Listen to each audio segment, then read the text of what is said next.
Donc, bienvenue. On va commencer. Ça va faire venir un petit peu tous les participants. Donc, notre webinaire pour ce mois de juin est intitulé «L'observation de vos quartiers prioritaires au service du pilotage du contrat de ville». On va essayer de répondre à certaines des questions que vous devez vous poser avec ces nouveaux quartiers depuis le début de l'année. Pour commencer, donc, je vais me présenter, Sandy Maurice, à côté de moi Samuel Fouquet. On est tous les deux chargés d'études au Compas. Le Compas, je ne sais pas si vous le connaissez, mais en tout cas, je vais vous le présenter un petit peu pour ceux qui ne nous connaissent pas. Avant ça, vous avez un chat, une discussion. Donc, pendant toute la durée du webinaire, vous allez pouvoir poser des questions. N'hésitez pas, on va aussi partager des liens et voilà, on va aussi vous communiquer donc, des éléments dans ce chat. Les questions, on va essayer d'y répondre après chaque intervention. Si on n'a pas le temps, s'il y a trop de questions, on y répondra à la fin. Et si on n'a pas non plus le temps, on vous répondra en même temps que le replay du webinaire. On vous enverra les réponses à vos questions. Donc, n'hésitez pas à l'utiliser. Je vais donc commencer par vous présenter rapidement le Compas et puis après, on va passer à l'intervention d'Hervé Guéry. Donc, je vous partage juste un petit slide. Alors, attendez. C'est celui-là.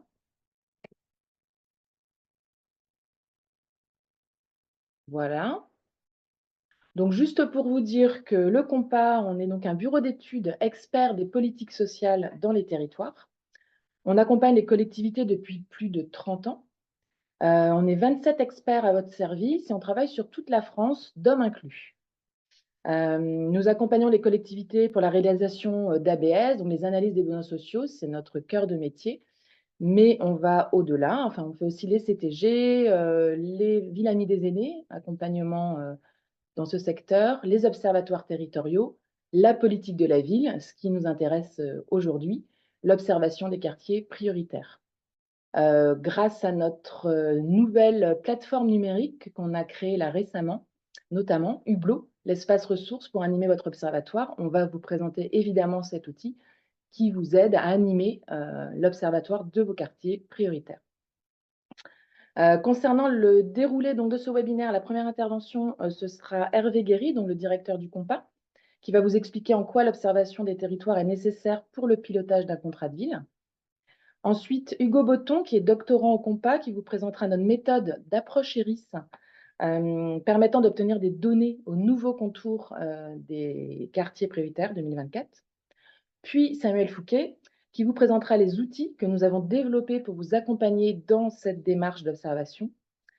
Vous aurez d'ailleurs, à l'issue de cette présentation, la possibilité de créer un accès gratuit à Hublot, un accès découverte qui vous permettra voilà, de connaître un petit peu, enfin, de pratiquer les fonctionnalités de l'outil.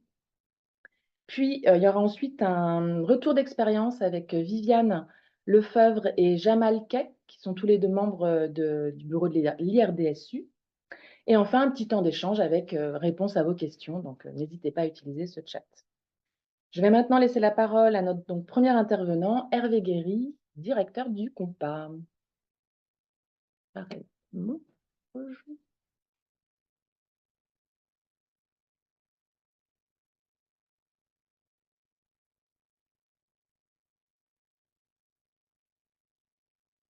Euh, Eh bien, bonjour à toutes et à tous. Euh, Hop là, bonjour à toutes et à tous. J'espère que vous m'entendez. Alors, je vais peut-être partager mon écran. Ça va être plus simple pour vous présenter un peu en quoi cette observation peut être un outil utile à l'action dans le cadre des contrats de ville. Donc, alors, hop, voilà. Est-ce que c'est bon? Vous voyez l'écran en plein écran? Sandy?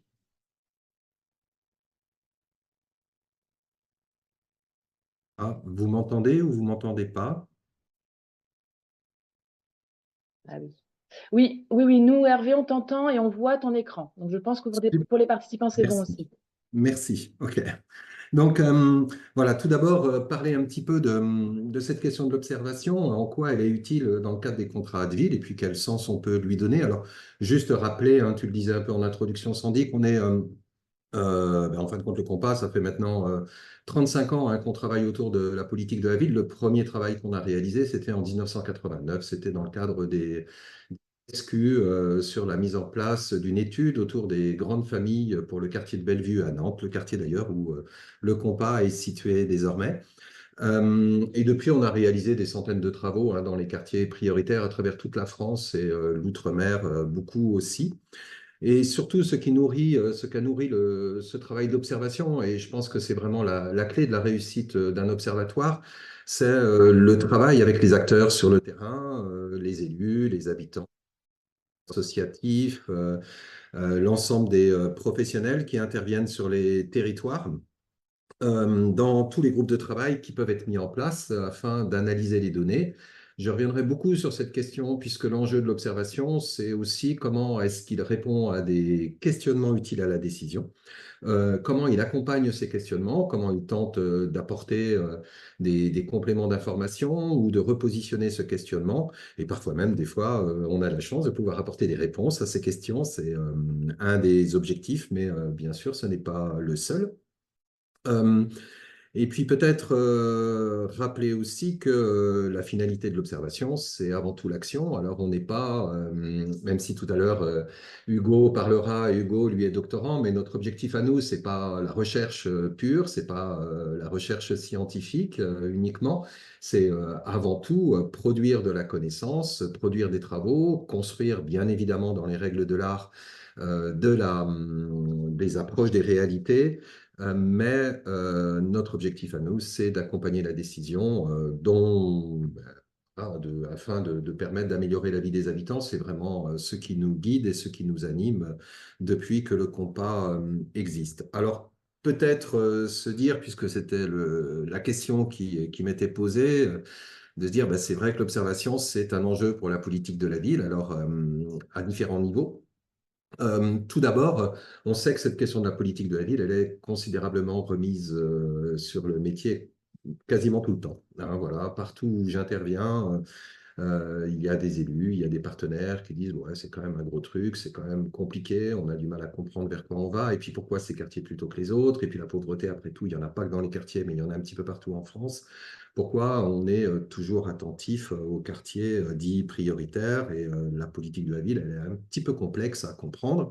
Et puis, on a surtout ce sentiment que bien, ça ne produit pas les effets qu'on escompte. C'est beaucoup d'argent qui est mis dans le cadre de la politique de la ville et puis pas forcément pour avoir des résultats qui sont forts. Alors, il y a beaucoup, beaucoup d'idées à déconstruire, beaucoup d'affirmations qui sont à remettre en question. Alors, tout ne relève pas de nous, hein. Il y a d'autres acteurs qui doivent aussi prendre leur part.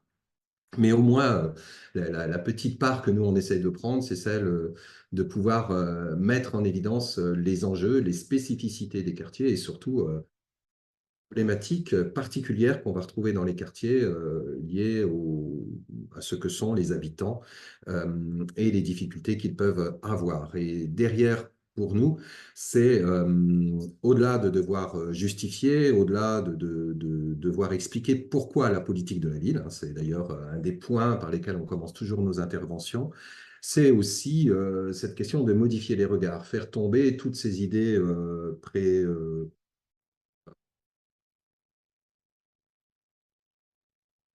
partenaires. Je pense notamment à des points sur lesquels on intervient énormément, c'est celui de la question de la part du travail dans les revenus des habitants, ou quand on met en évidence, hier par exemple j'étais à Grand Paris Grand Est, on met en évidence que 66% du revenu des habitants des quartiers viennent du travail. Eh bien là, d'un seul coup, on déconstruit considérablement cette représentation de quartiers qui ne vivent que des prestations. Or, celles-ci ne représentent que 20% du revenu des habitants. Donc, forcément, à un moment donné, faire changer le regard, c'est un des points qui nous semble être essentiel. Alors, c'est à la fois le regard des décideurs, c'est à la fois le regard des acteurs, c'est à la fois le regard des élus, c'est à la fois le regard aussi parfois des habitants même des quartiers, mais c'est aussi le regard des habitants qui vivent dans les autres territoires et qui souvent ont le sentiment que dans le quartier, on fait beaucoup, beaucoup de choses, qu'on dépense énormément d'argent, qu'on met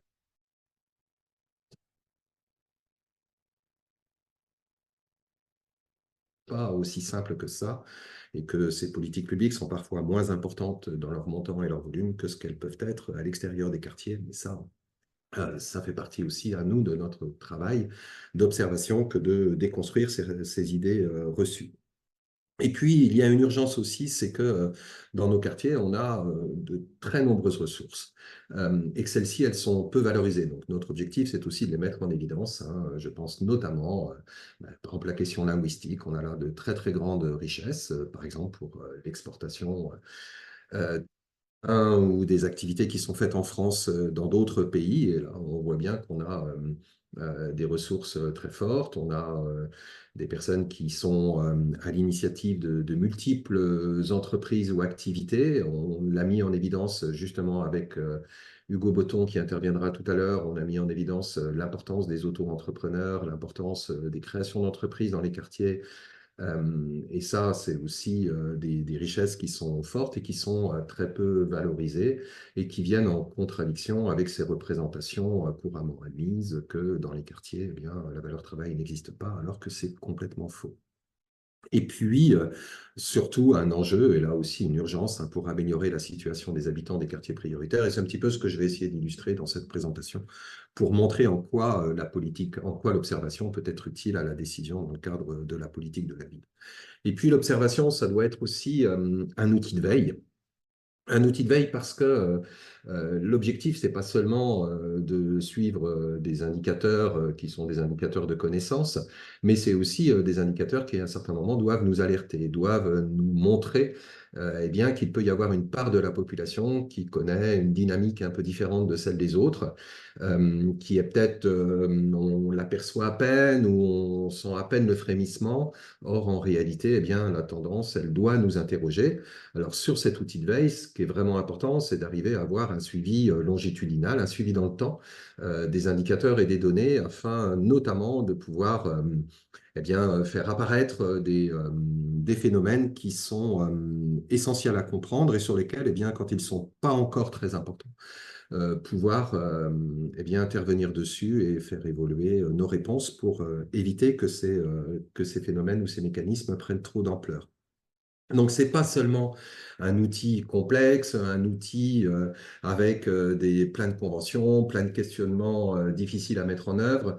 Pas du tout. L'observation, c'est aussi un suivi d'indicateurs et puis surtout la création d'indicateurs quand arrivent des problématiques particulières. On l'a bien vu quand on a commencé à travailler en interne au compas sur des questions, par exemple, de consommation d'énergie, de l'explosion du coût de l'énergie. Et on s'est rendu compte que dans ce cadre-là, il y avait des enjeux importants à déconstruire les représentations. Et quand on fait apparaître que les habitants du quartier sont, par exemple, ceux qui consomment le moins d'énergie, mais ceux qui sont plus concernés par le réchauffement, on peut penser, parce qu'ils n'arrivent pas à sortir du quartier, parce qu'il y a des phénomènes d'îlots de chaleur importants dans les territoires. Et puis parce que l'augmentation du coût de l'énergie, liée justement aux besoins d'énergie amplifiés, eh bien, se traduit par une baisse considérable du revenu des habitants, des revenus qui sont plutôt faibles dans les quartiers. Donc, l'observatoire, c'est aussi pouvoir s'adapter aux questionnements au fur et à mesure que ces questions apparaissent, et puis alerter aussi sur les dynamiques parce qu'on sait que nos politiques publiques sont plus difficiles à adapter que l'évolution même hein, des questionnements qui peuvent apparaître ou des enjeux qui apparaissent par la vie des habitants et l'évolution de la société. Par exemple, actuellement, on développe beaucoup la question des ados dans les quartiers. Voilà, c'est un exemple parmi d'autres et qui sont bien souvent entre 45 et 50%, entre 45 et 50% d'entre eux dans des familles monoparentales. Et donc là, on a des enjeux qui sont extrêmement importants sur quelles réponses nos politiques publiques par rapport à l'accompagnement, au suivi des ados, puis l'accompagnement et le suivi de parents d'ados. Donc, l'observatoire, c'est avant tout un outil de veille, hein, et bien évidemment un outil de veille qui, pour pouvoir s'adapter à l'évolution des problématiques, des questionnements, doit être un outil accompagné de temps d'échange et de travail avec tous les acteurs du territoire. Donc, l'observatoire, c'est aussi de la donnée, c'est pas que de la donnée statistique, c'est aussi de l'analyse et du partage et de l'échange pour qu'il soit le plus réactif possible. L'observatoire, l'observation, la connaissance sert aussi bien évidemment à l'évaluation. On sait combien elle est complexe à mettre en œuvre quand on arrive en fin de parcours ou à mi-parcours, quand on essaye de la faire vivre, où là, d'un seul coup, ça devient un exercice compliqué, où on s'interroge et puis où on se rend compte ben, qu'on n'a pas forcément une base de connaissances suffisante pour pouvoir la rendre plus aisée ou au moins la faire porter sur les questionnements essentiels. Et de ce fait-là, mettre en place un observatoire local, c'est pouvoir permettre d'avoir des outils de connaissance qui durent tout au long de l'action du contrat de ville et qui peuvent d'ailleurs permettre cette évaluation qu'on appellera concomitante, hein, une évaluation en cours de contrat et qui, bien évidemment, peut accompagner la prise de décision et permettre hein, à ces politiques publiques de s'adapter ou à notre programmation de s'adapter à l'évolution des besoins.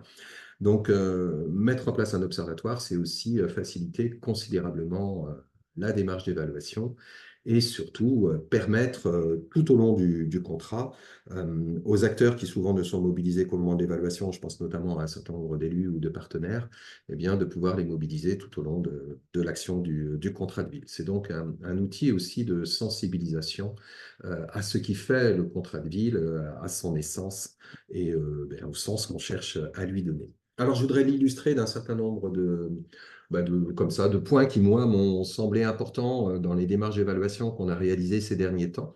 Je pense, par exemple, à la question du surpeuplement des logements. Alors, c'est vrai qu'on n'est pas sur des taux de logements surpeuplés qui sont très, très importants. Ils sont loin d'être majoritaires, hein. Ils sont souvent, d'ailleurs, en petite proportion, entre 7 et 12% selon les quartiers. Et on peut se dire, bien, le surpeuplement, ce n'est pas une problématique. Sauf que malheureusement, on compte souvent, comme je viens de le faire, c'est-à-dire qu'on ne compte que les logements surpeuplés. Mais on ne se rend pas compte que quand on parle de surpeuplement, c'est que derrière le surpeuplement, ben, inévitablement, il y a des enfants. On n'a pas de surpeuplement quand on est tout seul dans son logement, mais on va avoir du surpeuplement quand on a plein d'enfants ou quand on a plusieurs enfants et qu'on n'a pas un logement adapté à la taille de la famille ou du ménage. Et quand on analyse la situation du surpeuplement dans les quartiers, on se rend compte que si elle n'est pas très forte en nombre de logements, elle est énorme quand on regarde les enfants en situation de surpeuplement. Quand dans un logement, vous avez 6 enfants et que le logement est surpeuplé, ça vous fait un logement surpeuplé, mais ça vous fait d'un seul coup 6 enfants en situation de surpeuplement. Et donc, quand on regarde ce surpeuplement, on se rend compte que, en fin de compte, dans les QPV, c'est la moitié des enfants et ça, c'est grâce au travail qui a été réalisé par les collègues qu'on a pu reconstituer cette information sur l'ensemble des quartiers prioritaires. On a la moitié des enfants qui vivent dans des logements surpeuplés. Et donc, bien évidemment, ça prend une autre dimension parce qu'on sait que tout cela, il faut l'expliquer. Alors, on peut se dire que c'est la conséquence hein, de la difficulté d'accès au logement social qui est de plus en plus complexe. C'est la difficultés, par exemple, liées tout simplement au manque de logement, au coût du logement. C'est le fait qu'on ait beaucoup de familles qui accueillent d'autres familles au sein même de leur logement. On a des solidarités d'origine qui sont très importantes et puis aussi salutaires, parce que mieux vaut un phénomène de surpeuplement que des familles qui dorment à la rue, mais la question c'est aussi comment on vit dans ces logements ensuite, quoi. Et puis c'est aussi les grands-enfants qui peuvent plus accéder au logement, donc ils restent beaucoup, beaucoup plus longtemps. Et on observe ces solidarités intergénérationnelles qui sont extrêmement importantes dans les quartiers populaires, beaucoup plus qu'elles ne le sont à l'extérieur des quartiers, c'est-à-dire la cohabitation intergénérationnelle. Euh, les conséquences sont nombreuses là-dessus. Est-ce qu'il faut que je parle de la réussite scolaire quand vous êtes à 3 ou 4 dans une même chambre? Bien évidemment, la possibilité de réaliser la dissertation en toute quiétude, elle est très très faible. Je pense à l'intimité des ados et des jeunes. Je pense à l'usage des espaces extérieurs par les enfants. Ça, c'est un élément essentiel. On en a beaucoup parlé. Comment est-ce qu'on peut occuper les enfants des quartiers là? Et on sent que c'est une préoccupation forte actuellement, notamment quand va arriver l'été. Alors, on le pense plutôt par rapport au risque de dégradation ou de bêtises qui peuvent être faites dans la rue, mais la question, elle est bien au-delà de ça, hein. Et là, je pense qu'on a un enjeu extrêmement important.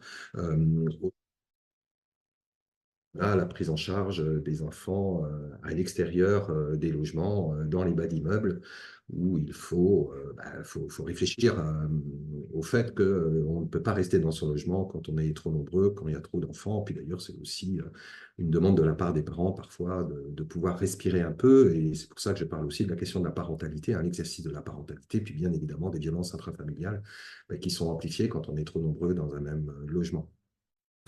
Puis on pourrait multiplier hein, les parents s'ils veulent télétravailler comme on le fait aujourd'hui ou comme le font peut-être certains d'entre vous. Enfin bon, en tout cas, il y a là des questions qui sont essentielles.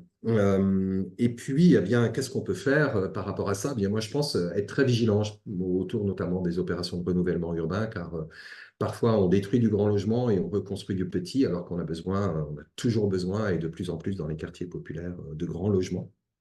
La question de mise en place d'espaces d'accueil, cet espace de quiétude dont je parlais tout à l'heure, qui peuvent être dans les collèges, on en a beaucoup parlé à un moment donné suite à une expression du président de la République, la question des écoles, la question des centres sociaux, la question des bibliothèques, comment on organise des espaces d'accueil qui peuvent être là même jusque vers 19h, 19h30 pour accueillir des enfants qui ont besoin ou des jeunes qui ont besoin de quiétude pour réaliser leurs devoirs lire tout simplement ou se reposer. Et puis aussi le soutien aux parents, qui est vraiment un élément essentiel face à cette situation du surpeuplement dans les logements. Et je pense que là, nous, au travers de la connaissance, on prend aussi notre part pour cette prise de conscience de cette réalité qui est souvent ignorée. Les très jeunes parents, ça aussi, c'est un élément qui est fort. On a une part de jeunes parents. Alors, je suis désolé par rapport à notre génération, ou surtout par rapport à la génération qui nous a précédés, parler de très jeunes parents quand on a entre 18 et 25 ans, ça peut faire sourire. Mais en réalité, aujourd'hui, eh bien, dans les intercommunalités où il y a un quartier prioritaire, ce ne sont que 5% des jeunes femmes qui ont moins de 25 ans qui ont déjà un enfant à charge. Ce pourcentage, il est de 14% dans les quartiers prioritaires. Donc, on voit, on est dans un rapport qui est quasiment de 1 à 3. On a 3 fois plus de jeunes femmes qui ont un enfant à charge tôt. Et donc, on sait que quand c'est 14% entre 18 et 25 ans, c'est peut-être 1 ou 2% à 18 ans, mais c'est 40% quand on arrive à 25 ans, pour qu'on ait cette moyenne de 18% au total. Donc, cette réalité d'arrivée d'un enfant très jeune, eh bien, elle nous interroge. Elle nous interroge d'abord parce que quand les collègues ont analysé ça et quand ils ont mis en évidence, fait ressortir qui étaient ces jeunes femmes, ce qu'on se rend compte, c'est que 40% d'entre elles sont déjà en situation de monoparentalité. Donc, ce qui fait un taux qui est quand même loin d'être banal pour avoir un enfant qui est souvent très petit à cet âge-là. Et puis, surtout, on observe un arrêt des études et un accès à l'emploi qui est beaucoup plus compliqué. Donc, ce questionnement sur l'arrivée d'un enfant très jeune, bien, il nous interroge. Alors, je pense notamment par rapport à la discrimination hein, des jeunes femmes qui ont pu avoir un bac+2, qui à 20 ans ont commencé à chercher du travail, qui n'ont pas réussi, qui ont essayé plusieurs années, finissent par se replier sur la cellule familiale ou finissent par être pris en charge par une famille. Et donc, derrière, l'enfant peut apparaître malheureusement comme étant place pour la jeune femme, alors qu'il y a bien d'autres choses à penser, notamment quand les jeunes femmes ont fait des études. C'est l'accès aux dispositifs de mode de garde, bien évidemment, c'est l'information sur notamment contraception ou ces enjeux autour de l'âge d'arrivée d'un enfant, donc via le système scolaire. C'est le développement de la prévention, bien évidemment, hein, dans les quartiers prioritaires. C'est plein d'actions autour de la place des femmes et notamment des jeunes femmes dans les quartiers, et puis aussi, certainement, et même de manière essentielle, l'information aux jeunes garçons. Quand on observe qu'il y a 40% de monoparentalité, la question du papa, bien évidemment, se pose.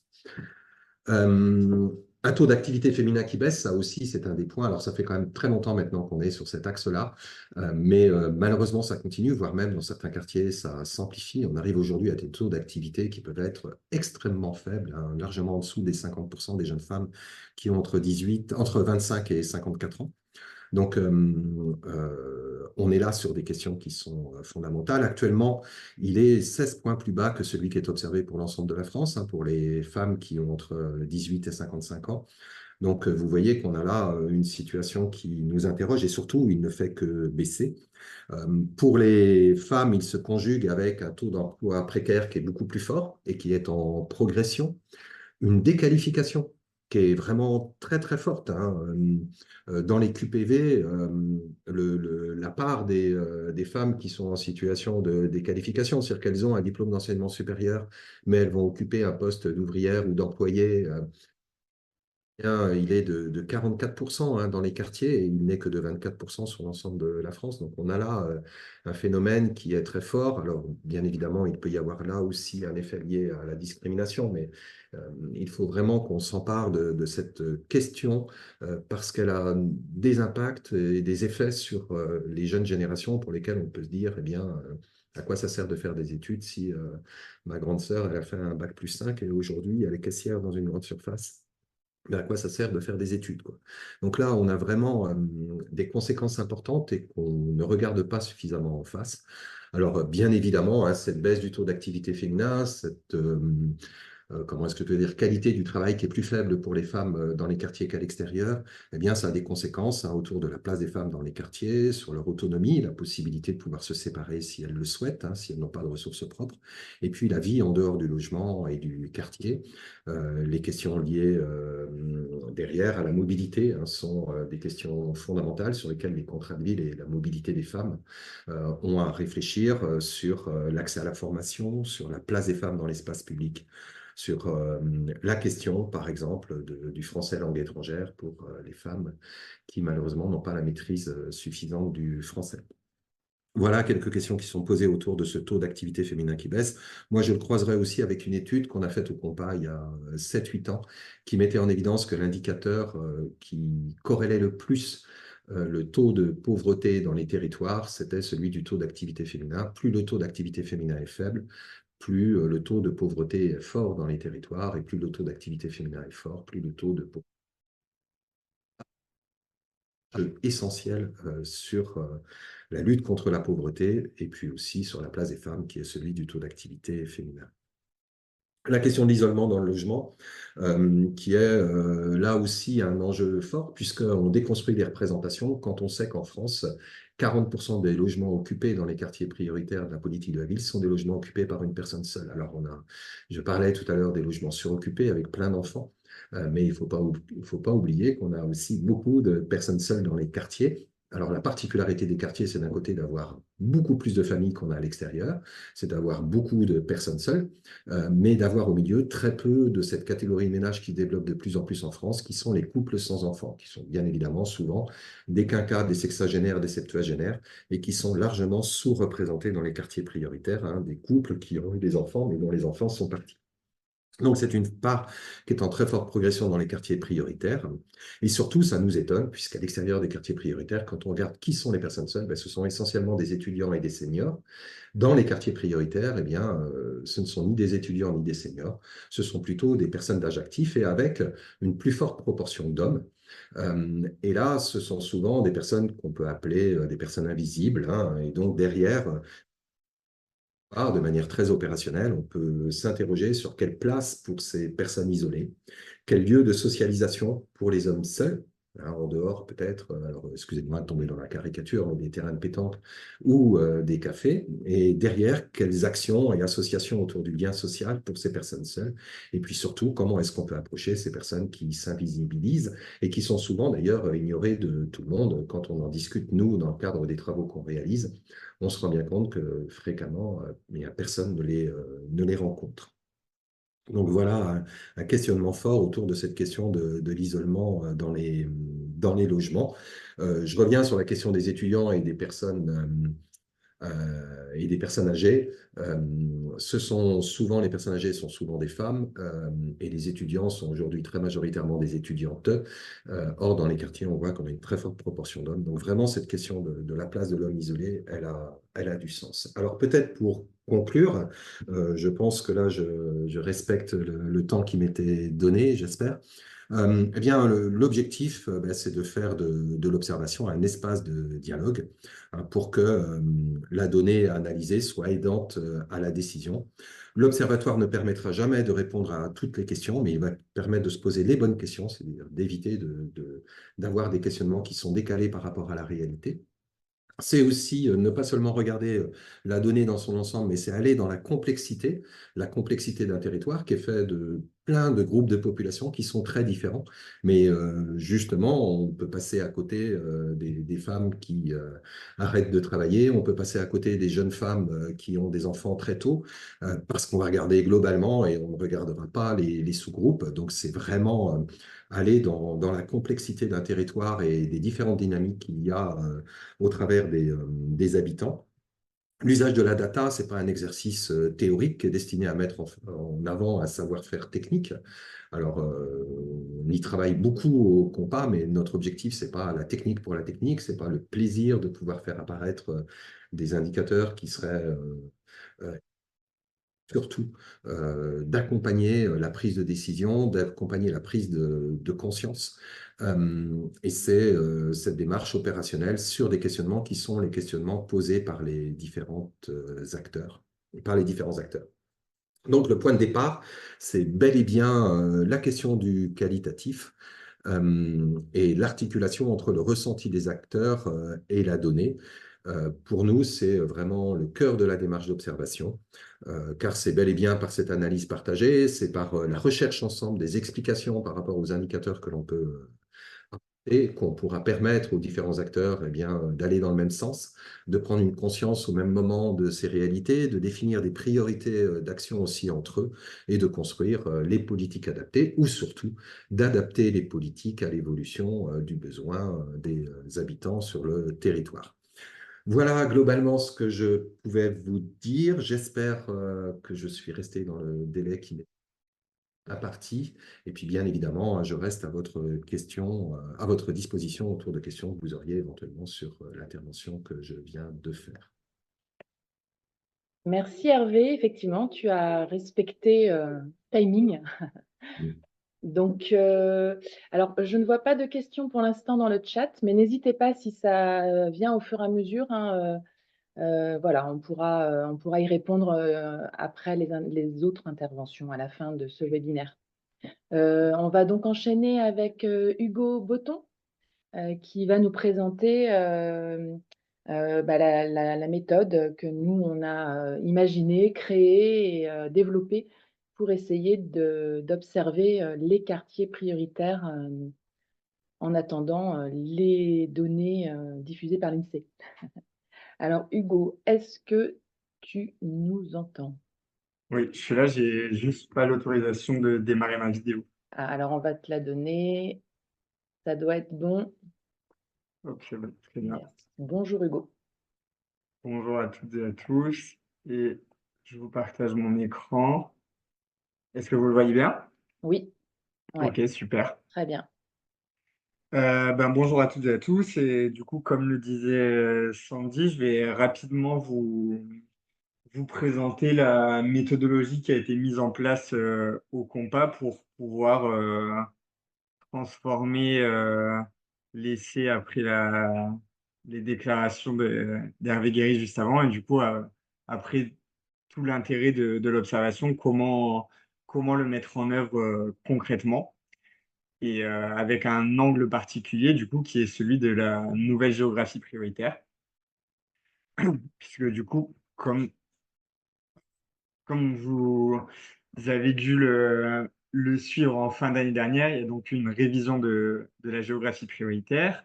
Pour revenir rapidement sur l'ancienne géographie du coup des quartiers de 2015, ils avaient été définis donc à partir des carreaux de 200 mètres de côté et étaient définis comme une concentration des populations à bas revenus.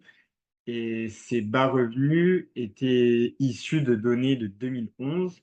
Et donc aujourd'hui, en 2024, donc c'est un un peu daté. Donc le même travail a été fait avec des données actualisées. En, dans cette ancienne géographie prioritaire, on avait à peu près 1300 quartiers prioritaires en France hexagonale. Je ne parle pas des Outre-mer ici, puisque la révision n'a pas encore été faite pour l'Outre-mer. Et donc, pour les nouveaux quartiers prioritaires, donc les quartiers 2024, on a la même méthodologie, mais cette fois, on se base sur un millésime plus récent, donc les revenus de 2019 plutôt que de 2011. Et ça nous donne un peu plus de quartiers, mais on a toujours globalement 1300 quartiers prioritaires en France hexagonale. Par contre, on a beaucoup de modifications dans les contours de ces nouveaux quartiers-là, avec à peu près 80% des quartiers qui ont vu soit leur contour modifié, ou soit ont carrément été créés, et d'autres quartiers ont aussi été supprimés. Alors, qu'est-ce que ça donne rapidement sur certains exemples? On a du coup certains EPCI où on va avoir une stabilité globale des quartiers entre les deux géographies prioritaires. Ici, je prends l'exemple de Nantes Métropole sur lequel la géographie prioritaire n'a pas vraiment varié. Ici, du coup, en orange, les contours des quartiers prioritaires tels qu'ils étaient définis en 2015 et maintenant en bleu tels qu'ils sont définis en 2024. Donc, on voit une globale stabilité de la géographie prioritaire sur ce territoire-là. Mais c'est un cas qui est vraiment à part, puisque, comme je disais tout à l'heure, on a à peu près 80% des quartiers qui ont vu leur contour modifié. Et du coup, si on prend un exemple pour voir ce que ça donne sur d'autres endroits sur le territoire, ici, on est dans le nord-ouest parisien, sur Clichy et Saint-Ouen. On a les contours en orange des quartiers prioritaires tels qu'ils étaient définis en 2015. Et si on regarde ce que ça donne en 2024, on a ça en bleu. Et du coup, on voit sur le passage entre ces deux géographies prioritaires, des quartiers qui ont disparu, d'autres qui ont vu leurs frontières largement révisées. Et se pose donc la question de comment observer les réalités sociales dans ces nouveaux quartiers prioritaires. En effet, pour l'instant, on n'a aucune information sur ces quartiers-là, à part leurs contours. Petit à petit, il y a des informations qui vont être diffusées par l'INSEE très prochainement. Et, euh, et du coup, on n'a pas une vision parfaite encore des informations qui seront diffusées, mais très probablement les mêmes qui étaient sur l'ancienne géographie. Le fait est qu'aujourd'hui, on a cherché du coup à développer de nouveaux indicateurs pour pouvoir dire des choses de ces quartiers-là. Pour cela, on a employé deux méthodes différentes. D'une part, il y a des informations qui sont utilisées dans les différents diagnostics politiques de la ville par le COMPAS qui se basent sur des données géolocalisées. Et pour cela, du coup, on peut regarder directement l'ampleur de ces phénomènes-là dans les nouveaux quartiers tels qu'ils sont définis en 2024. Du coup, pour vous donner quelques exemples des problématiques qui peuvent être étudiées, on a la participation aux élections, l'accès aux espaces verts et aux problématiques plus globales de changement climatique, l'accès aux services publics ou encore l'ampleur de l'ubérisation dans certains quartiers. Je passe très rapidement sur les différentes thématiques. Mon collègue Samuel vous détaillera ça plus en détail par la suite. Et par contre, ces données-là sont assez limitées en termes de problématiques étudiées. Or, comme le disait Hervé, l'intérêt de l'observation telle qu'elle est proposée par le COMPAS, c'est d'apporter une approche problématisée et de traduire le chiffre en enjeu et en problématique au niveau local. Pour cela, d'autres indicateurs ont été développés et ils se basent sur l'exploitation du fichier détail de l'INSEE. Et il permet du coup d'avoir des indicateurs beaucoup plus variés, beaucoup plus problématisés. Pour cela, on a approché les quartiers prioritaires à partir de ces données qui sont diffusées au niveau des IRIS, du coup, qui sont des quartiers définis par l'INSEE, mais dont les périmètres ne concordent pas forcément avec ceux des quartiers prioritaires. On a donc cherché à reconstruire les contours des nouveaux quartiers prioritaires, tels que définis en 2024, à partir des données des IRIS. Je vais vous présenter plusieurs cas qui se sont posés à nous. Premièrement, le cas le plus simple. En noir ici, du coup, les contours d'un quartier prioritaire qui matche parfaitement avec celui d'un iris. Et du coup, on peut directement étudier le quartier prioritaire à travers les données de l'iris. Second cas, des iris ici, du coup, en vert, qui ne sont que sur une toute petite, enfin, dont une toute petite partie sont sur le quartier prioritaire dessiné ici en noir. Et dans ce cas-là, du coup, on ne va pas inclure ces iris-là pour étudier les quartiers prioritaires. Et enfin, un dernier cas qui est assez récurrent et qui est du coup une plus-value de toute la méthode qui a été développée, c'est le développement de filtres au niveau des logements sociaux. Alors ici, on a l'exemple d'un quartier prioritaire à 7, dont les contours sont représentés en noir et qui s'étend sur 2 iris. Le vert qui est du coup entièrement inclus dans le quartier prioritaire et le orange dont seulement une partie est inclus dans le quartier prioritaire. Si ici on ajoute ces 2 iris entièrement, on risque d'avoir des indicateurs de fragilité qui sont un peu plus faibles que ce qu'on observerait réellement dans le quartier prioritaire, puisque on inclut du coup les quartiers pavillonnaires qui sont dans l'iris orange, mais qui ne sont pas effectivement dans le quartier prioritaire. Pour cela, ce qu'on regarde, c'est la part des logements sociaux de cet iris orange qui sont dans le quartier prioritaire. Si on juge qu'elle est suffisamment élevée, alors on ne va regarder que les logements sociaux de l'iris orange. Du coup, c'est ce qu'on fait ici, où on voit que tous les logements sociaux de l'iris orange sont en fait situés dans le quartier prioritaire. Du coup, on va étudier le quartier prioritaire, tel que défini par la géographie 2024, en prenant tout l'iris vert et en filtrant simplement les logements sociaux de l'iris orange.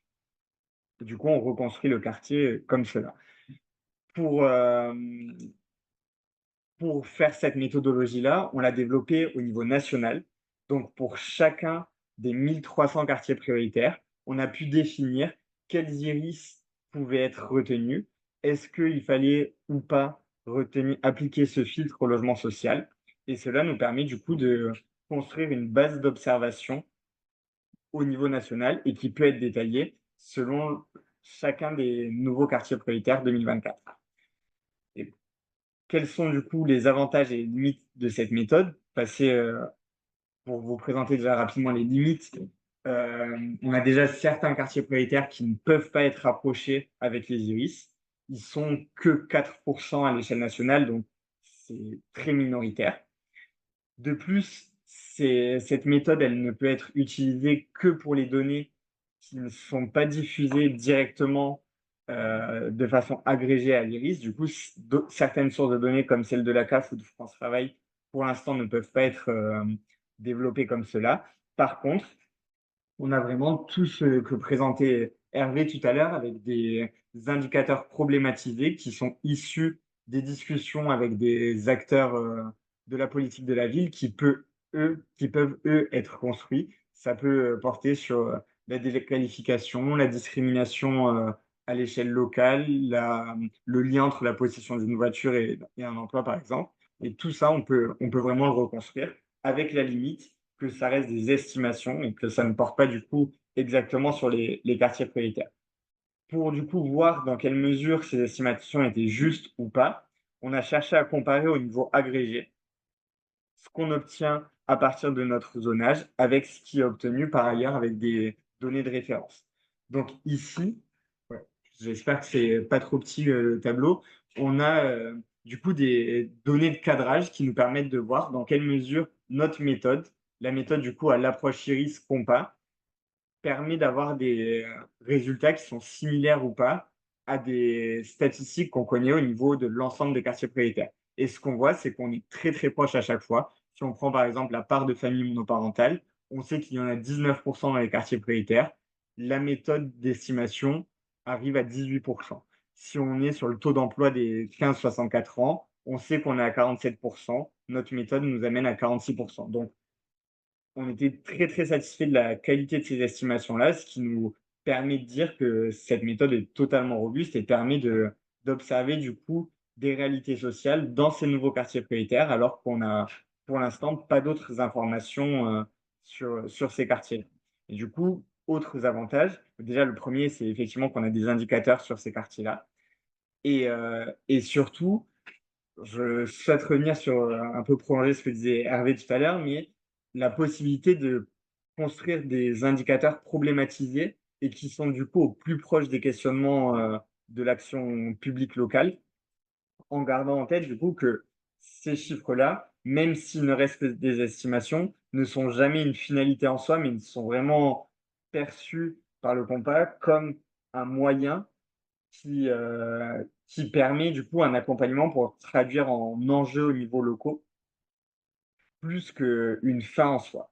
Et enfin, dernier avantage, on peut reconstruire des évolutions, rétrospectives et du coup jusqu'à 2007 pour voir un peu les dynamiques qui ont été suivies dans ces nouveaux quartiers prioritaires et un peu comprendre ce qui s'y passe et pourquoi, des quartiers ont été créés, d'autres ont vu leurs frontières modifiées. Et voilà pour les différents avantages de cette méthode. Je ne sais pas si vous avez des c'était un peu rapide, mais si vous avez des questions, sur la méthodologie, n'hésitez pas, à en faire part dans le chat ou dans la suite du webinaire, j'y répondrai, avec plaisir. Merci Hugo. Et ben, du coup, c'est effectivement, tu étais aussi dans le timing, c'est parfait. Il y a alors pas de questions, juste une intervention qui nous dit que voilà, selon les personnes qu'on a en contact à la CAF, il peut y avoir des données directement au périmètre des QPV qui peuvent être fournies enfin, sur les nouveaux QPV, et notamment dans la métropole de Toulon, ça a été le cas. Voilà, alors peut-être que les questions viendront effectivement aussi après, parce que c'est un petit peu technique, mais en tout cas, n'hésitez pas à poser des questions. Alors, il y a une personne aussi qui nous met une idée des 4%. Sur les Ah oui, 4% dont l'approche n'est pas possible. Alors, c'est des quartiers qui sont, déjà des tout petits quartiers qui sont, souvent situés dans des zones peu densément peuplées et du coup pour lesquelles l'approche à l'iris n'est pas possible effectivement.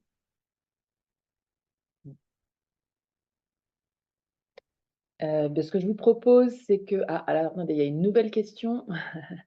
Merci pour cette... Enfin, attendez, j'arrive pas à lire là. Merci pour cette présentation. Dans l'exemple cité de reconstitution de données sur un QP à cheval sur 2 iris, comment avez-vous pu localiser les logements sociaux dans l'iris orange? Alors pour ça, on a utilisé le RPLS qui du coup recense l'ensemble des logements sociaux en France et qui renseigne leur adresse exacte et du coup pour ça, on est capable de dire pour chacun des iris, quelle est la part des logements sociaux qui sont situés dans le quartier prioritaire ou qui sont situés dans l'iris mais hors du quartier prioritaire. Et on a pu du coup développer un très gros algorithme à l'échelle nationale qui permet du coup de détailler pour chacune des configurations comment, quel croisement retenir pour estimer au mieux les réalités dans les quartiers. Très bien, bah, merci Hugo. Je vais passer la parole peut-être à Samuel pour pas qu'on déborde trop. On note de toute façon toutes vos questions et on y répondra bah, soit à la fin, soit quand je vous renvoie le replay du webinaire, je reprendrai toutes vos questions et il y aura une réponse. Donc, pas de souci. Donc voilà, Samuel va vous présenter dans la lignée de ce que vous a dit Hugo, bah, les outils, la plateforme qu'on a notamment développée pour vous accompagner. Exactement. Merci Sandy. Du coup, moi, l'idée, c'est vraiment de vous présenter les indicateurs, les diagnostics et les outils qu'on a pu développer au Compas pour permettre aux collectivités d'avoir de la connaissance sur les quartiers prioritaires, notamment les quartiers prioritaires qui sont issus des nouveaux contrats de ville.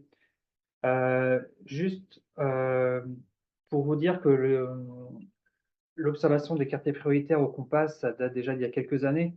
On a déjà mis en place un outil qui s'appelait Auban il y a 3 ans, où c'était un espace numérique où les données étaient stockées. On avait également un diagnostic qui avait été mis en place. En fin d'année dernière, on a réfléchi avec les collègues du Compas pour se dire bah, comment on fait pour aller plus loin dans la connaissance des quartiers prioritaires et comment justement on peut toucher plus d'enjeux, essayer d'être exhaustif au maximum sur ce qui allait apparaître dans les nouveaux contrats de ville. Et bah, du coup, on était très enthousiaste pardon, à l'idée de vous présenter ça aujourd'hui pour que vous puissiez déjà, dès à présent, à l'issue des contrats de ville, pardon, à l'issue de la signature des contrats de ville qui ont été faits fin mars, voilà, de vous apporter de la connaissance sur ces quartiers prioritaires. Donc, comment mieux observer les quartiers prioritaires? Je ne vais pas répéter ce qu'a dit Hervé, c'était assez clair. Juste dire qu'on a mis des outils en place pour permettre de repérer les mutations sociodémographiques dans chaque quartier prioritaire et de pouvoir justement tirer les spécificités de chaque territoire, de pouvoir mieux les connaître par rapport à leur territoire eux-mêmes et aussi de pouvoir comparer par rapport aux autres territoires, aux autres quartiers prioritaires de France métropolitaine. L'idée, c'est aussi de se donner une vision globale sur l'ensemble des enjeux actuels, tels que le vieillissement, la transition écologique. Tous ces enjeux-là, on a essayé du coup d'apporter de la connaissance via des indicateurs et via des outils. Alors nous, on est présent pour vous accompagner vraiment sur toute la période 2024-2030. Je vais vous montrer de quelle façon on peut le faire. Alors, on a développé notre observatoire politique de la ville à travers 3 éléments. D'abord, l'espace ressources numériques Hublot, donc, qui est un tableau de bord en fait, de données consultables en ligne. On a ensuite toute une série de rapports d'observation synthétiques ou alors plus détaillés comme le diagnostic. Et enfin, le troisième élément complémentaire justement à cette offre politique de la ville, ce sont les analyses de données locales, donc qui nous permettent d'utiliser vos données locales. Une personne parlait tout à l'heure des données CAF pour les quartiers prioritaires. Voilà, ça fait partie des éléments qu'on peut exploiter pour mieux connaître les quartiers prioritaires. Alors, qu'est-ce qu'Hublot, la plateforme numérique, donc votre espace ressources pour l'observation de vos territoires? Alors, on s'était dit de partir sur 5 éléments principaux. C'est ce qu'on avait envie de développer à travers de cet outil. Le premier, c'est de faire gagner du temps, c'est-à-dire d'accéder aux données de façon simple. En quelques clics, vous accédez aux données de vos quartiers prioritaires. L'idée, c'est que ce soit très fonctionnel et simple d'utilisation. Donc, vous pouvez les consulter à partir d'une connexion à Internet sur votre téléphone ou sur votre ordinateur. La seconde idée, c'était de pouvoir consolider vos analyses. Nous avons utilisé des bases de données qui ont été traitées et retraitées par nos experts ici au Compas pour que vos usages voilà, qu'elles soient porteuses de sens. Et donc, ce sont des indicateurs à chaque fois qu'on a traité qui ont vraiment un sens pour observer les quartiers prioritaires. Ce n'est pas juste des données qui ont été mises comme ça dans un espace numérique sans forcément de lien. Non, non, toutes les données qu'on a vraiment mises dans cet espace numérique ont vraiment un sens et permettent d'approcher des thématiques et des problématiques liées aux enjeux des contrats de ville. Le troisième élément, ce qui était important pour nous, c'est que vous puissiez rester en veille sur les dynamiques des quartiers prioritaires. On sait que les contours ont pas mal bougé entre les 2 géographies 2015 et 2024, donc Hugo vous l'a expliqué. Et ce qui fait que les habitants eux-mêmes ont pu avoir des spécificités différentes. Et donc, l'idée pour nous qui nous semblait importante, c'est de pouvoir apporter des dynamiques justement sur ces outils et sur ces indicateurs.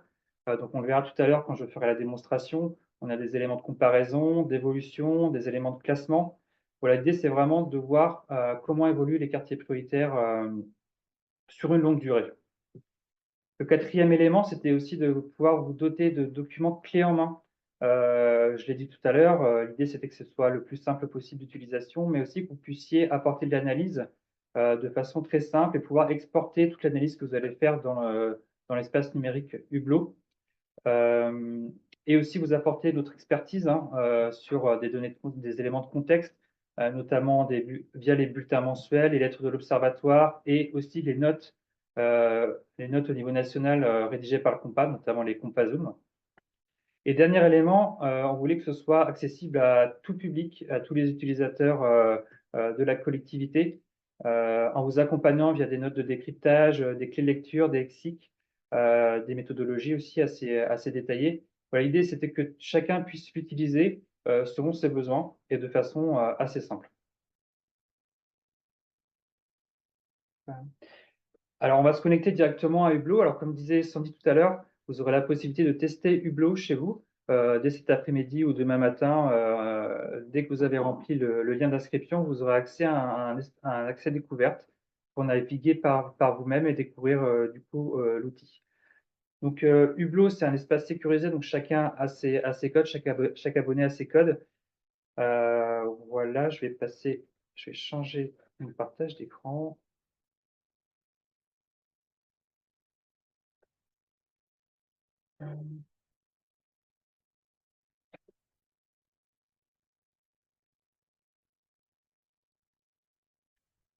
Voilà, donc là, je vais me connecter à la session de la collectivité de l'EPT Grand Paris Grand Est avec qui nous travaillons actuellement. Je m'identifie. Là, vous avez le choix entre deux bases de données. La base de données sur les contrats de ville 2015 qui continue à être alimentée par nos soins et qui sera alimentée tant que l'ANCT et l'INSEE mettront à disposition des données. Et donc, du coup, aussi la nouvelle géographie 2024, donc c'est ce qui va nous intéresser aujourd'hui. Je choisis cet accès. Voilà, et j'arrive directement sur la page observatoire de Grand Paris Grand Est. Alors, juste revenir en arrière au niveau de l'accueil pour vous indiquer deux, trois éléments, comment est construit un peu l'outil. On a ici une partie actualité, donc qui vous permet d'avoir des informations récentes sur l'actualité de la politique de la ville. Voilà, ici avec le webinaire. Ça peut être des éléments aussi sur des enjeux d'actualité. Tout est ici sur cette page actualité. On a un onglet prise en main qui vous permet d'avoir une démonstration voilà, sur l'utilisation des fonctionnalités d'Hublot. Vous avez aussi les rendez-vous de Hublot qui est fait par un collègue qui vous permet d'avoir sur une session d'1 heure, avoir une démonstration de l'outil. Alors, je reviens sur mon observatoire, donc qui est vraiment la page d'accueil de votre territoire. Ici, sur Grand Paris Grand Est, on a une dizaine de quartiers prioritaires. Si on clique sur un quartier, voilà, le quartier s'affiche et on voit ici comment a été. Hop, je vais ma fenêtre. On voit les contours du nouveau quartier prioritaire, donc actualisé en 2024, ainsi que les contours approchés aux iris. Donc ici, on voit quand je mets ma souris dessus, on voit l'iris qui a été retenu et à chaque fois, juste en bas, on voit si ça a été filtré au logement social ou pas. Donc ça rejoint ce que disait Hugo tout à l'heure. Et on a fait la même chose pour l'ensemble des quartiers prioritaires. Vous avez déjà une analyse carto de l'approche à l'iris. Sur le côté gauche, on a inséré donc les notes de méthodologie, notamment comment on approche les quartiers prioritaires à partir des iris. Donc là, une analyse détaillée. Vous pouvez accéder au diagnostic, j'en parlerai tout à l'heure justement des rapports synthétiques et détaillés qu'on peut avoir dans le cadre de l'observatoire, ainsi que les lettres de l'observatoire, donc tous les éléments qui ont été produits dans le cadre de votre observatoire, vous pouvez les retrouver ici pour les télécharger et les partager au sein de votre collectivité. Donc, ce qui nous intéresse, c'est surtout la base indicateur ici. Ça se fait en plusieurs étapes. Donc, vous voyez ici à l'écran les données pour un quartier prioritaire. Ici, il faut d'abord commencer par changer le territoire d'étude. Donc, si vous voulez, par exemple, plutôt observer ce qui se passe sur le quartier prioritaire de Rosny-sous-Bois, Boissière, Saucelles, Vauclair, ou alors de Marnaud de Bois-Perrier. Enfin, voilà, vous choisissez celui que vous souhaitez. Ensuite, vous allez ici dans thématiques et vous allez pouvoir sélectionner les thématiques qui vous intéressent. Donc, nous, ce qu'on a fait, c'est qu'on a réparti l'ensemble des indicateurs selon les problématiques liées aux nouveaux enjeux des contrats de ville. Donc, on a vraiment fait 3 grandes parties. Une partie sur les quartiers mobilisés pour l'emploi et l'activité économique. Donc là, vous allez retrouver tout ce qui concerne l'emploi, les freins et difficultés d'accès à l'emploi, ainsi que la partie discrimination. On a une partie sur tout ce qui est lié aux émancipations, notamment avec la participation à la vie collective, l'émancipation des femmes dans les quartiers, la place des jeunes, etc. Et enfin, une dernière partie sur les quartiers qu'on a appelés en transition, donc tout ce qui va concerner la santé, le vieillissement de la population et la transition écologique. Donc tous les indicateurs qu'on a développés pour l'observatoire sont répartis dans ces différents enjeux. Et on a une partie également introductive qui cadre un peu les réalités socio-démographiques, socio-économiques du quartier prioritaire. Donc, comment ça fonctionne ici? Si vous voulez, par exemple, vous intéresser à la structure parage, vous sélectionnez cet onglet-là. Hop, par exemple, moi, je vais mettre ici, j'ai envie de m'intéresser à l'isolement résidentiel. Au niveau de diplôme, par exemple, je clique ici, je peux afficher plusieurs indicateurs à la fois et je peux aussi m'intéresser à la transition écologique et notamment la consommation énergétique dans les quartiers prioritaires. Donc, je sélectionne ces éléments-là, je valide la sélection et toutes les thématiques que j'ai sélectionnées vont s'afficher ici. Donc, on a ici à chaque fois un questionnement. Comme je vous disais tout à l'heure, les indicateurs ont été choisis spécifiquement parce qu'ils étaient porteurs de sens. Donc, on a à chaque fois une problématique et puis ensuite les indicateurs qui peuvent être intéressants pour essayer d'y répondre. Donc, on voit ici la valeur de Rosny-sous-Bois, par exemple, qui est de 39% pour la part des 15 ans et plus non scolarisés sans diplôme. Donc, il y avait une question tout à l'heure sur les années. Chaque fois, elles sont indiquées ici entre parenthèses et ça va évidemment dépendre de la source sélectionnée. Je peux aussi ajouter un territoire de comparaison, ce qui est intéressant. Je peux ajouter un autre quartier prioritaire de Rosny-sous-Bois, par exemple, pour pouvoir le comparer avec celui de Bois-Perrier. Et je peux également ajouter des territoires plus globaux, notamment, je peux ajouter par exemple la valeur de l'ensemble des quartiers prioritaires de France hexagonale. Voilà, pour pouvoir situer mon quartier par rapport non plus à d'autres quartiers proches, mais vraiment à l'ensemble de la France métropolitaine. Et je peux aussi ajouter un territoire environnant, et notamment par exemple la commune de Rosny-sous-Bois. Voilà, pour pouvoir faire des comparaisons avec ce qui se passe en dehors des quartiers. Et donc, toutes les valeurs vont s'afficher ici, dans des colonnes bien distinctes, et on va pouvoir comparer un peu la situation de ce qui se passe dans le quartier de Bois-Perrier. Typiquement, je reprends l'exemple pour la part des 15 ans et plus non scolarisés, on était à 39% sans diplôme dans le quartier, alors qu'à Rosny-sous-Bois, on est plutôt aux alentours de 27%. Ce qui est intéressant ici, c'est qu'on va pouvoir donc comparer par rapport à d'autres territoires, mais aussi comprendre les évolutions du niveau de diplôme sur le quartier depuis une décennie. Donc là, nous, on fonctionne par rapport au dernier recensement disponible. Donc là, c'est 2020. Et donc, on va pouvoir étudier l'évolution par tranche de 5 années. Donc, entre 2009 et 2020, on peut avoir l'évolution de cet indicateur sur le quartier. Il y aura des éléments de cartographie qui seront ajoutés très bientôt, donc de la cartographie à l'iris, pour que vous puissiez voir visuellement un peu où se situent les fragilités sur le territoire. Et on a enfin un élément une fonctionnalité de classement qui peut être intéressante, qui vous permet en fait de situer en fait votre quartier prioritaire par rapport soit à l'ensemble des quartiers prioritaires de France métropolitaine. Donc, par exemple, sur cet indicateur-là, on voit que Rosny-sous-Bois, Bois-Perrier est classé 1110e. Voilà. Donc, plutôt une fragilité moindre comparée à d'autres territoires. Et on peut aussi comparer par rapport aux autres quartiers de mon territoire. Donc, ici, sur tous les quartiers de PT, on voit que le quartier est classé 11e sur 16. Voilà. Donc, le classement, je pense que c'est important pour pouvoir situer les quartiers prioritaires par rapport à d'autres quartiers prioritaires. L'intérêt du Hublot, je vous en parlais tout à l'heure, c'est que vous pouvez faire votre propre analyse. Donc, vous avez des éléments de définition ici, qui sont sous le tableau, mais vous pouvez aussi commenter. Vous pouvez ajouter un commentaire ici. Voilà, j'écris ce que je veux. Je l'ajoute ici et du coup, il va apparaître en dessous le tableau. Et donc, à partir de là, vous pourrez faire une extraction des données, un copier-coller qui peut aller directement dans Word ou dans Excel, ou alors tout simplement imprimer votre analyse ici. Alors, comme je disais tout à l'heure, on fait appel à beaucoup de sources pour essayer justement d'observer le maximum d'enjeux. Vous les retrouverez ici avec leur actualisation et du coup ce qu'elles permettent d'apporter. Voilà pour Hublot. Je vais faire très vite, je suis un peu. Voilà, je vous ai montré un peu comment fonctionne Hublot. N'hésitez pas à vous inscrire à Hublot Découverte si vous souhaitez vraiment par vous-même voir comment fonctionne l'outil. Je vais revenir sur mon diapo. Voilà, et vous parlez du coup des autres produits qu'on a au sein de l'Observatoire. Donc, on a bien sûr le diagnostic détaillé, donc, qui est là donc, un outil différent, qui est un diagnostic de près de 200 pages. Donc, là où on porte vraiment une analyse avec des notes de contexte, des problématiques bien spécifiques et bien détaillées. Donc, c'est un document PDF ou imprimable. Donc là où on recense à peu près 160 indicateurs, dont les indicateurs inédits innovants, donc développés par le compas. Et tout ça, on a essayé de mettre tout ça en forme pour que ce soit de plus simple à comprendre dans des graphiques, des tableaux, des cartographies et aussi des chiffres clés.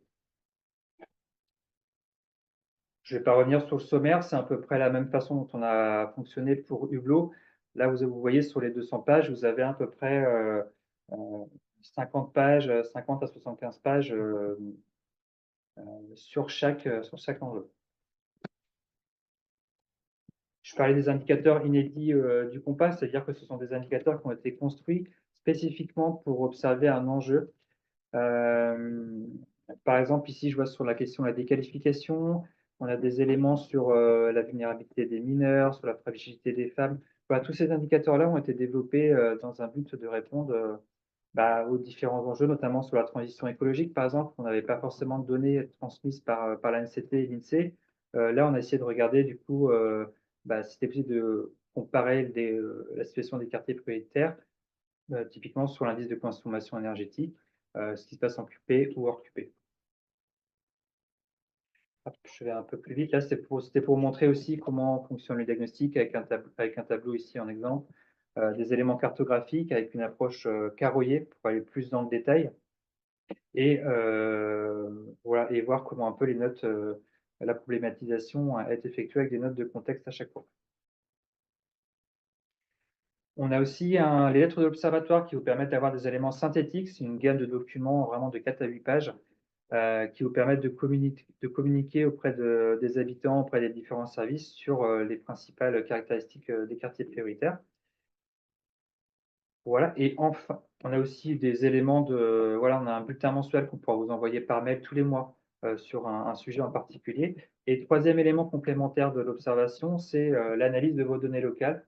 Donc là, on pourra évidemment programmer des groupes de travail en mettant la parole des habitants, la parole des professionnels en lien pour des différents retours d'expérience sur certaines thématiques. Et bien sûr, mesurer l'utilisation des services publics par les habitants des QPV via le traitement de sources locales telles que la restauration scolaire, l'accueil loisirs, etc. Et enfin, un dernier élément sur l'enquête des veilleurs, on a mis ça en place cette année. Ça permet d'avoir un ressenti des habitants du quartier, des professionnels du quartier. C'est un peu un baromètre de vie locale qu'on pourrait suivre l'évolution sur une période de 1 an pour voir l'évolution des enjeux et comment évolue la situation des quartiers prioritaires. Voilà, j'étais un peu vite sur la fin, désolé. Est-ce que vous avez des questions sur ce que je viens de dire? Alors, il y a eu une question, effectivement, merci déjà Samuel, sur, alors que je retrouve, oui, peut-on faire un comparatif avec le quartier hors QPV, exemple à Marseille entre le 15e et le 8e arrondissement? Oui, oui, exactement. Je n'ai pas montré dans Hublot, mais dans Hublot et dans le diagnostic, on a également pris en compte tout ce qui était hors QPV pour vraiment voir les différences de comportement entre les habitants dans les quartiers et hors des quartiers prioritaires. Il y avait aussi la question Hublot produit des graphiques, donc j'ai répondu rapidement dans le chat, mais tu me confirmes? Oui, oui, produit des graphiques, notamment sur les évolutions. Et alors une autre question, y a-t-il l'indicateur aide sociale à l'enfance par provenance géographique? Alors non, il n'est pas dans Hublot. Par contre, si on a accès aux données via la CAF, on pourra très bien le retraiter et l'inclure ensuite, par la suite dans Hublot.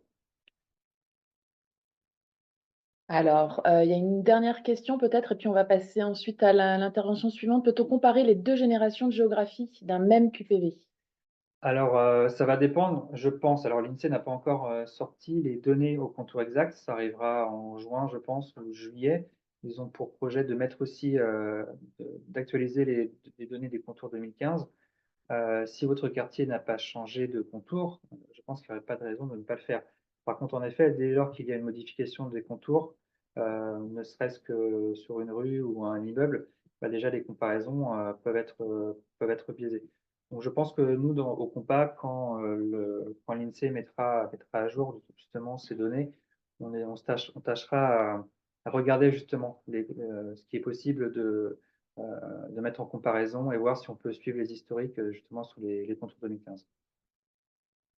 Alors, merci Samuel de cette présentation. Alors, n'hésitez pas aussi à continuer à poser des questions si vous en avez. On répondra plus tard. Là, je vais laisser la parole à Viviane Lefebvre et à Jamal Kay. Ils vont voilà, faire un petit question-réponse pour avoir aussi la vision d'une personne qui travaille vraiment dans ce domaine de la politique de la ville. Donc, je vous laisse la parole, Viviane et Jamal. Oui, merci Sandy. Alors, j'ai pas encore la vidéo qui s'affiche, mais je pense que ça va pas tarder. Ça y est. Alors, Euh, Pour l'instant, j'ai pas l'autorisation là, comme Hugo. ça y est, ça Ok, doit ça y est. être bon. Super, merci. Merci beaucoup, Jamal, d'être avec nous ce matin. L'idée, c'est effectivement, en fait, le Compas et l'IRDSU travaillent ensemble depuis de longues années aussi. Et moi, j'ai le souvenir en 2014 d'avoir travaillé sur les indicateurs politiques de la ville pour la nouvelle géographie prioritaire à l'époque où j'étais membre de l'IRDSU. Et donc peut-être dans un premier temps, Jamal, est-ce que tu peux te présenter puis présenter l'IRDSU pour l'ensemble des participants?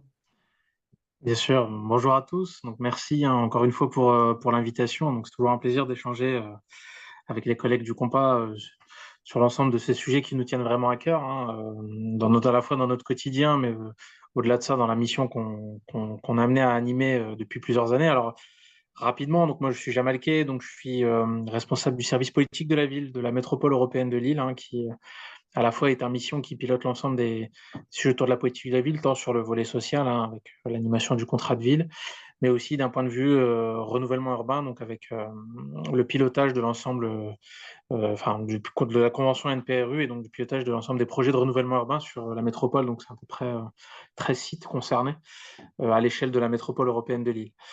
Et je suis également membre du bureau de l'IRDSU et président du réseau Hauts-de-France DSU Hauts-de-France, qui fait partie de l'interréseau de cette association. Alors, l'IRDSU, qu'est-ce que c'est Donc, l'interréseau des professionnels du développement social et urbain. Donc, c'est le premier réseau des professionnels de la politique de la ville, et de avec l'ensemble de ses composantes. On y retrouve des professionnels qui travaillent à la fois sur la réussite éducative, le renouvellement urbain, l'animation des contrats de ville, etc., etc. Donc, c'est un réseau d'entraide, d'échange, de partage qui réunit l'ensemble des professionnels qui sont animés par cette volonté aussi d'impulser une dynamique de changement, de vouloir en tout cas mettre au service des habitants et autres leurs compétences pour animer cette politique publique et donc de trouver des solutions qui permettent d'améliorer les conditions de vie des habitants. Donc c'est un réseau qui à la fois se matérialise par des temps d'échange, à la fois par région. Donc pour les Hauts-de-France, je suis coprésident avec un versant sud, plutôt du côté de l'Oise, qui permet aussi de rencontrer les collègues à la fois en visio, mais aussi sur des temps de rencontres régionaux, mais aussi d'échanges plus informels. Toujours dans cette optique de trouver de nouvelles solutions, de s'entraider entre professionnels. Vous le savez, souvent on est dans des métiers qui se veulent assez atypiques, et donc là aussi l'intérêt de l'IRDSU, c'est aussi d'outiller, d'accompagner et de soutenir ces professionnels dans des contextes territoriaux très divers. Je le vois même moi à l'échelle d'une métropole, on peut avoir des réalités complètement différentes d'un territoire à l'autre. Et donc voilà, c'est aussi l'intérêt de l'IRDSU, mais d'un point de vue à la fois régional mais national. Et donc on organise régulièrement des temps d'échange, où on a créé des outils, un jeu collaboratif, Cop ou pas Cop, qui permet de faire prendre conscience des enjeux autour de l'alliance des acteurs, des acteurs de proximité, mais d'autres acteurs de différents niveaux, et de développer des outils d'intelligence collective pour animer cette politique publique et donc et de s'entraider. On organise aussi un temps fort annuel qui s'appelle les Journées nationales de l'IRDSU, donc on appelle dans notre jargon les JN. Voilà, chaque année, elles ont lieu dans un territoire différent. En 2023, à Dunkerque. Et pour cette année, elles auront lieu à Lyon les 4 et 5 juillet prochains. Et donc, très prochainement sortiront le lien pour pouvoir vous y inscrire si vous le souhaitez. Et donc, c'est des temps qui permettent à la fois de partager lors de plénières, de programmes de visite, mais aussi de repartir avec des éléments d'inspiration, de partage qui permettent aussi de vous donner des idées. Et donc, voilà, c'est un peu ça globalement l'IRDSU avec des sensibilités d'un point de vue animation de la politique de la ville très différentes, mais surtout complémentaires.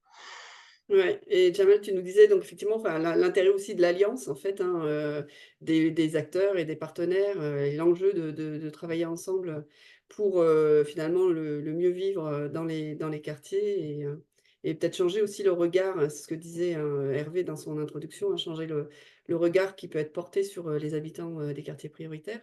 Par rapport à ce qui a été présenté sur ce webinaire, toi, en tant que chef de projet politique de la ville, quel est selon toi, voilà, qu'est-ce qui est nécessaire pour animer un contrat de ville sur un territoire en termes d'observation et que enfin, voilà, les outils qui ont été présentés, en quoi ils peuvent répondre aux besoins aussi des techniciens, des professionnels sur leur territoire. Alors, beaucoup de choses ont été dites par Hervé hein, dans son intervention et je vais tenter de ne pas trop le paraphraser, même il constitue toujours une source d'inspiration. On a eu l'occasion de se voir à plusieurs reprises. Donc voilà, alors plusieurs choses. La première, c'est qu'un professionnel, et souvent le terme que j'utilise, que ce soit auprès de mes équipes ou alors avec mes partenaires, c'est la question de la boîte à outils. Euh, un professionnel va avoir des outils à sa disposition. La première étape, c'est de lui en faire prendre conscience, mais c'est aussi de lui donner. Et donc, la question de l'observation constitue un des outils fondamentaux pour pouvoir animer cette politique publique sur un territoire à différents niveaux. C'est-à-dire que la première, c'est un outil qui permet d'objectiver une situation, de montrer quelle est la réalité chiffrée, qui se veut complémentaire avec l'analyse qualitative que vont en faire les acteurs à la fois de proximité et autres, qui vont permettre de faire prendre conscience une problématique. Et donc, une boîte à outils qui permet d'objectiver, de rendre concrète, de sensibiliser, d'être un peu lanceur d'alerte aussi, sur une situation qui peut être préoccupante, de faire prendre conscience, ce qui a été dit tout à l'heure, sur des sujets qui se veulent parfois pas historiquement pris en compte par la politique de la ville, mais néanmoins qui aujourd'hui le sont de plus en plus. Exemple, la question du vieillissement de la population, qui va être à la croisée des mondes. Autre chose aussi sur la question du sens. Souvent, on va se retrouver dans des organisations qui vont être parfois un peu en tuyau d'orgue, cloisonnées et autres. Et donc, ces questions de l'observation la question de l'observation, pour moi, est un outil managérial qui permet de décloisonner parce qu'elle met autour de la table une communauté d'acteurs qui peut échanger. Au-delà des dispositifs, au-delà du sens. Et moi, je le vois à travers mon équipe, qui est une équipe qui tente d'être intégrée parce qu'on y retrouve le volet urbain et social. Et donc, là aussi, parler autour de données, de phénomènes de société permet de rassembler au-delà d'un dispositif, d'une convention financière et autres. Donc là aussi, c'est pour ça que c'est pour moi un outil à la fois important d'un point de vue managérial, mais d'un point de vue d'animation de la politique de la ville et d'échange avec les élus. Là aussi, souvent, ils sont eux-mêmes mis face à leurs responsabilités et nos responsabilités pour évoquer l'intérêt de la politique de la ville, l'intérêt et autres. Et donc, c'est aussi ça l'intérêt de l'observation, c'est que ça leur donne les billes nécessaires. Encore une fois, on parlait d'outils, d'armes, de munitions, enfin voilà, d'éléments objectifs. C'est aussi un outil d'animation du partenariat. Là aussi, ça nécessite de pouvoir animer les échanges, mettre ça dans un espèce de pot commun, de le rendre concret et tangible pour comprendre un phénomène. Moi, sur ma métropole, et là je change un peu de casquette, mais je prends ma casquette plutôt métropolitaine, on travaille étroitement avec l'éducation nationale, là où parfois, dans certains territoires, c'est un peu plus complexe, pour tout un tas de raisons, hein, sans jeter la pierre à personne, hein, bien sûr, mais donc là aussi, c'est un élément facilitant que d'avoir par exemple une convention de partenariat avec l'éducation nationale qui peut nous permettre d'avoir de la mise à disposition de données, etc., etc. Et donc de pouvoir dérouler une action et toujours encore une fois de retrouver le sens qu'on souhaite donner dans l'animation de cette politique publique, au-delà des dispositifs et autres. Donc vraiment quelque chose de pivot pour moi dans l'animation de la politique de la ville, bien évidemment à croiser avec l'aspect qualitatif des choses, pour toujours créer une dynamique et après trouver les solutions qui se veulent de plus en plus adaptées, des solutions en matière d'innovation sociale et donc concrètes, etc., etc. C'est un outil de management territorial, de management d'équipe sur la durée de vie d'un contrat. Et donc, moi je le constate assez régulièrement, hein, c'est que les équipes souvent sont en demande de ce type d'éléments parce que il y a un enjeu du temps, hein, vous le savez, c'est la question du temps et de la disponibilité et limite de pouvoir savoir appuyer sur un bouton qui nous ferait gagner beaucoup de temps dans ces choses-là pour animer cette politique publique et donc de pouvoir aussi créer nos argumentaires quand on doit rédiger des notes, enfin voilà, toutes les réjouissances auxquelles on a au quotidien quand on est un professionnel dans la fonction publique territoriale ou ailleurs. Ouais. Ok, merci beaucoup Jamal pour pour ce retour. Et effectivement, hein, par rapport à ce que présentait Samuel aussi sur les fonctionnalités du BLO et la capacité que l'outil a aussi Complètement. d'intégrer des données locales. Donc peut-être juste pour finir cet échange, rappeler effectivement que l'IRDSU, le compas participera aux Journées nationales de l'IRDSU en animant un atelier donc le 4 juillet sur Lyon en partenariat avec l'agence d'urbanisme de Lyon et où on pourra aussi donc évoquer les questions de l'enquête des veilleurs et des outils d'analyse qualitative à croiser avec toutes ces données problématisées, accessibles via les outils du compas. Donc merci Jamal et puis Sandy, je te Avec relaisse la plaisir. parole pour les dernières questions. Merci beaucoup, Jamal Kay, et merci Viviane Lefebvre, du coup, de votre intervention. C'était vraiment très intéressant, comme toutes les interventions. Alors, il y a eu quelques questions, mais déjà des réponses. Alors, c'était plus sur les interventions d'avant. Là, si j'ai quand même une question. Donc, merci pour cette intervention. Serait-il possible d'en savoir plus sur les travaux de l'IRDSU avec l'éducation nationale? Très bonne question. Alors, très rapidement, hein, mais on pourrait prendre contact et je pourrais laisser mon adresse mail pour poursuivre les échanges. Rapidement, alors là, c'est une convention qu'on a entre, pas au niveau RDSU, mais plutôt Métropole européenne de Lille. Donc, c'est la métropole de Lille qui a contractualisé en fait avec, à la fois conventionné avec l'éducation nationale et l'agence d'urbanisme pour la mise à disposition de données autour de la mixité sociale et scolaire. Donc là aussi, c'est pouvoir un peu, voilà, chaque année, on a un programme de travail dans lequel on établit cette convention. Alors, après, sur les détails de cette convention, ça risquerait de prendre beaucoup de temps et donc je ne voudrais pas monopoliser la parole, mais on pourrait se prendre un temps spécifique et en échanger sur les contours. Mais en tout cas, ça nous permet surtout d'avoir de la donnée qui permet d'observer les phénomènes en matière de mixité sociale et de population sur ces périmètres-là. Je pourrais vous transmettre peut-être mon adresse mail sur le chat Chat. ou ouais, voilà, comme ça pourra. Merci. Ben voilà, l'adresse est transmise. Alors, par contre, il faut la partager à tout le monde. Là, je pense qu'il faut. Pardon. Oui, c'est bon, je crois. Non, j'ai mis hôte et Ouais. panéliste. Ce sera que pour nous, sinon. Oh, merci, déjà, c'est sympa. Avec plaisir. Voilà, je pense que là, voilà, tout le monde y a accès. Donc, si la personne peut vous contacter Avec directement, plaisir. c'est gentil. Voilà, il n'y a pas d'autres questions pour l'instant. Et puis, comme je vous disais, de toute façon, on va reprendre toute la discussion là, de ce webinaire et on va faire un petit condensé qu'on vous enverra avec le replay et les supports de présentation, bien sûr. Vous aurez accès à tout. Ça vous permettra de vous replonger un petit peu dans tout ce qui s'est dit ce matin, parce qu'il y avait beaucoup d'éléments. Il y a eu un peu de technique, un peu de moins technique, mais en tout cas, c'était voilà, très, très intéressant. J'espère que vous avez trouvé ça, vous, intéressant. N'hésitez pas donc à aller, l'adresse est passée aussi sur le chat sur Hublot, hublotlecompas.fr. Vous aurez accès gratuitement justement à la découverte de l'outil. Alors, je peux effectivement... Ah bah ouais, voilà, tu l'as partagé. Comme ça, il y a l'adresse voilà, du Hublot. N'hésitez pas à y aller. N'hésitez pas à nous suivre aussi sur les réseaux, sur LinkedIn notamment, où on essaie de vous partager du contenu. On essaie de faire des analyses sur des indicateurs justement particuliers. Ça vous aide sur un indicateur à savoir comment l'exploiter, comment l'expliquer, comment le mettre en lumière. Enfin voilà, on essaie de faire ce travail-là sur LinkedIn notamment. Et puis sur le site internet du Compas, vous avez évidemment toute l'offre que vous a présentée notamment Samuel et Hugo. Voilà, donc s'il n'y a pas d'autres questions, on va pouvoir s'arrêter là.